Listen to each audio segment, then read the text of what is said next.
안녕하세요, 무동입니다. 오늘은 그 밀교 만다라에서 책에 나와 있는 그 부분 중에서 20페이지에 있는 내용을 조금 설명해 드리려고 해요. 내용은 이제 종자와 진원 그리고 삼매형이라는 내용인데요.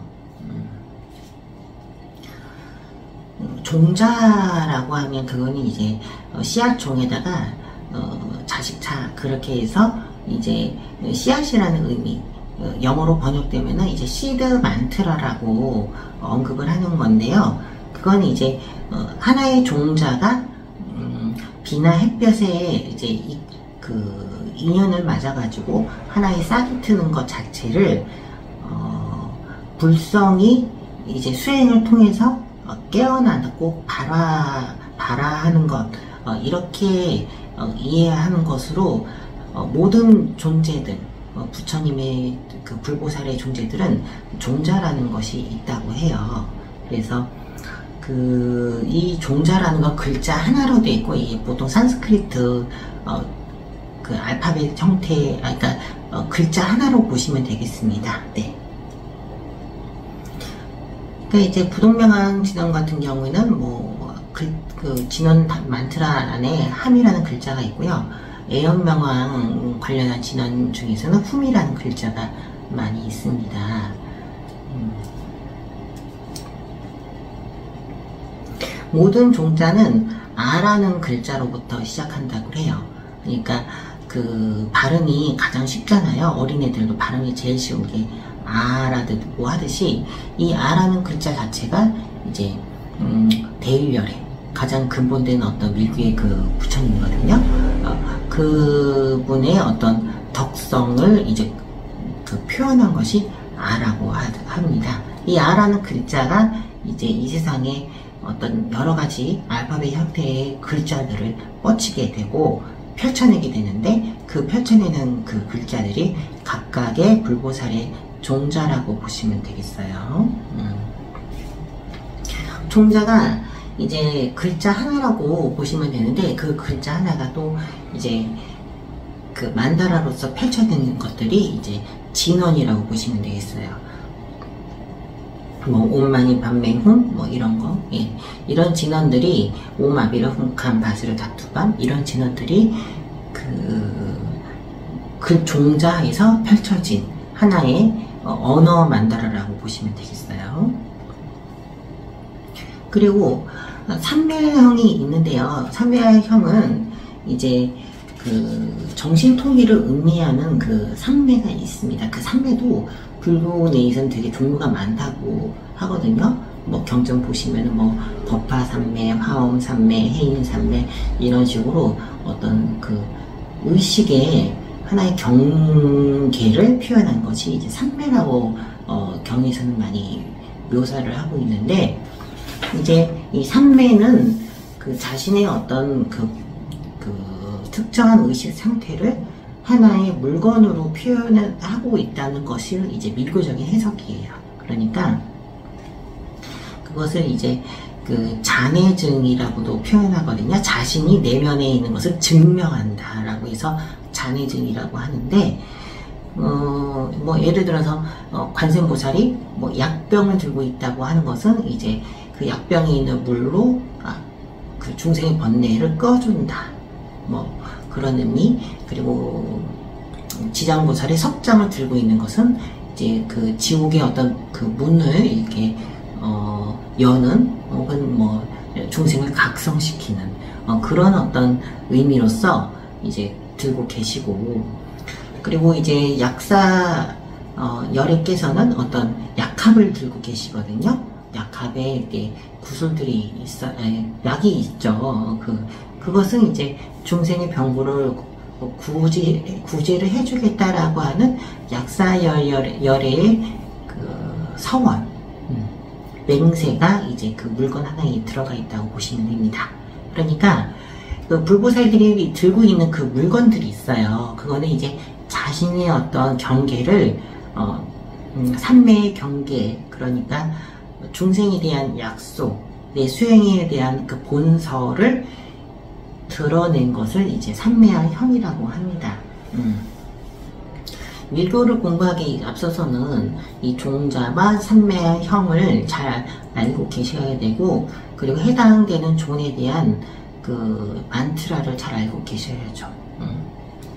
그래서 이런 부분에 대해서 이제 습득을 하시고 공부를 해야 되는데, 가장 중요한 것은 산매형이라는 물건이, 그리고 언어 만다라의 가장 기본이 되는 종자를 아는 것보다 그 불보살의 뜻에 대해서 알고 계셔야 돼요. 이 불보살이 어떠한 맹세로 이 세상에서 활동을 하고 계시는지, 그런 어떤 그 서약, 그러니까 본서를 잘 알고 계시고, 그 본서가 농축된 것이 산매형이고 종자다, 이렇게 알고 계시면 되겠습니다.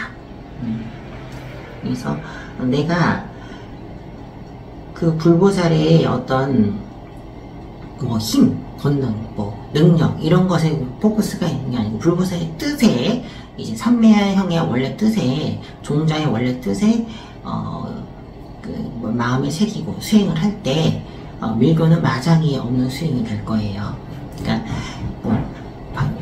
부동명왕의 어떤 그 모습, 그리고 부동명왕의 검, 부동명왕의 힘, 뭐 그런 거에만 이제 모습과 형태에 집착을 하면 그것은 이제 마장이 된다고 보시면 되겠어요. 그래서 제가 잠깐 말씀드리면, 금강경에도 야기색견나 이음성구와 시인행사도 불능견열에 라는 표현이 있는데요. 그건 음성과 모양으로 부처를 구하며 삿된 것이며 부처를 보지 못한다, 이런 표현인데요. 그쵸. 그러니까 음성, 진원, 그리고 모습, 부처님의 형태, 글자, 모양, 이런 거에 집착하면 열의를 못 봅니다. 그 말씀 맞는 말이에요. 그것은 공성에 대한 이해가 없이 형태나 소리나 모습에 집착하는 중생심에 대한 그 경고라고 보시면 되겠습니다. 일단 금강경 얘기가 나왔으니까 좀 더 얘기를 하자면요, 이런 어떤 그 금강경은 뭐는 뭐가 아니다라는 부정문법이 많이 들어가 있는 경전이에요. 그러니까 공은 뭐다라고 한 직접 설명이 없고, 공에 대해서 글자가 하나도 없거든요. 근데 뭐는 뭐가 아니다, 뭐는 뭐가 아니다 라고 하는 집착을 깨는 논법으로 되어 있는데, 그게 공에 대한 내용이라고 보시면 되겠습니다. 그러니까 그 공성에 대한 제가 설명을 할 때 그 원인은 뭐고, 원인은 몇십 가지고 결과는 몇십 가지고, 이렇게 구분하고 하나씩 언어로 규정하는 그것들을 이제 깨는 것을 이제 깨고, 참다운 법의 실상, 그러니까 모든 것은 서로 연기되어 있고 엮여져 있기 때문에 집착할 것이 없는 무자성에서 공을 도출했다고 제가 설명을 했잖아요. 그런 것처럼 그 공이라는 것 자체가 이제 그 어떤 이런 집착을 깨는 논법도 이제 공이라고 또 얘기를 하는 부분이 있어요. 왜냐면은 그 용수보살께서도 이 공을 설명을 할 때 이 여러 가지 이제 그 아비달마의 어떤 그 문장들이라든가 견해들에 대해서 그 하나씩 깨는 어떤 부정론법을 많이 쓰셨기 때문에 그런 부정론법이 이제 공을 설명하기 위한 어떤 좋은 단어입니다. 예, 그 좋은 방법이에요. 하여튼 그 금강경에는 공에 대한 내용이 많이 들어가 있고, 공이란 단어를 말하지 않았기 때문에 굉장히 좋은 경전이다라고 보시면 되겠습니다.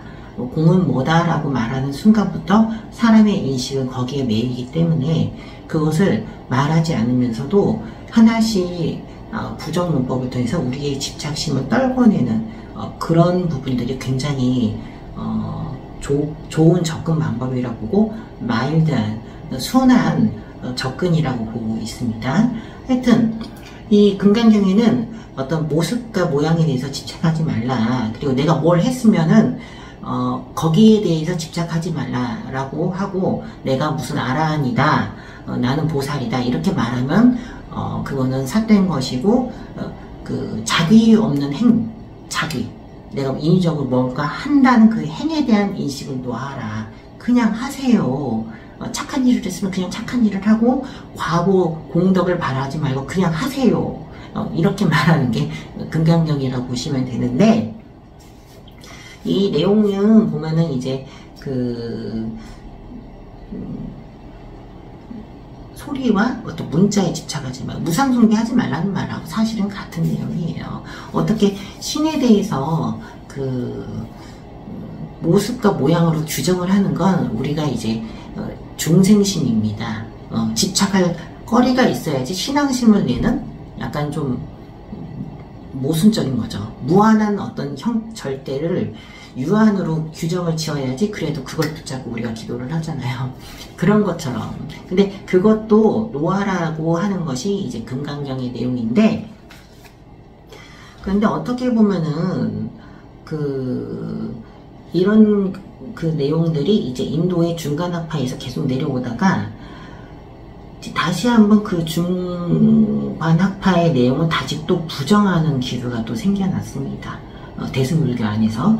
그것을 이제 유식학파라고 하는 것이고, 모든 것이 공성이라고 하는 건데, 문자도 공이고, 뭐 색깔도 공이고, 모든 것이 공인데, 그럼 우리는 수행을 어떻게 해야 되느냐라고 묻는 거죠.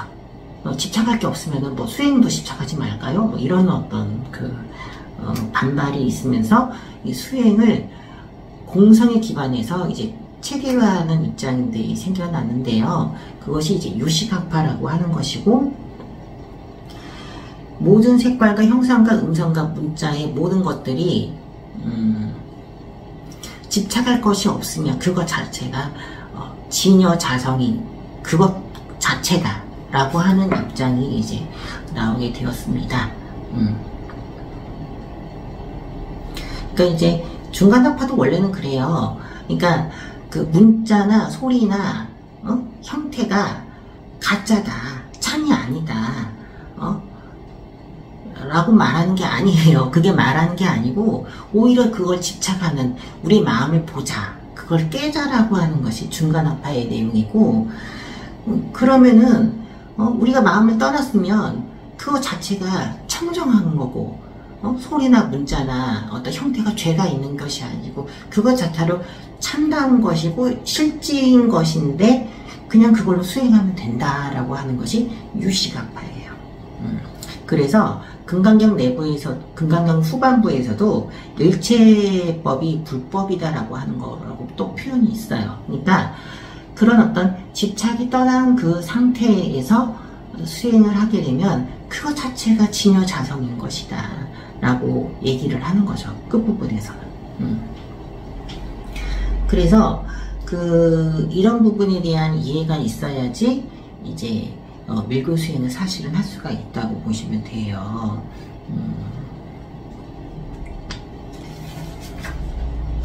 그래요.